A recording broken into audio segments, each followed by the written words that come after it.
ദൈവമേ, അതാ കണ്ണുകൾ തുറക്കുന്നു. അവൻ അതാ മുന്നോട്ട് നടക്കുന്നു. അതെ, അത് ഡ്രാക്കുള തന്നെ. രക്ഷപ്പെടൂ. ഡ്രാക്കുള കിരീടം വലിച്ചെറിഞ്ഞു. അമ്മേ! ആവു, കഷ്ടിച്ച് രക്ഷപ്പെട്ടു. ഓടി വേഗം കപ്പലിൽ കയറൂ, അവൻ പിന്നാലെ ഉണ്ട്. ഭാഗ്യം, നമ്മൾ കപ്പലിൽ കയറിക്കഴിഞ്ഞു. രക്ഷപ്പെട്ടു.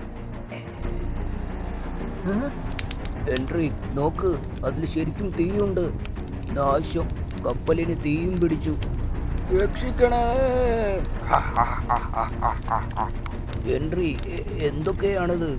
അതാ അങ്ങോട്ട് നോക്കൂ, ഡ്രാക്കുള സമുദ്രത്തിലേക്ക് ഇറങ്ങുന്നു. ദൈവമേ, ഇനി എന്തു ചെയ്യും?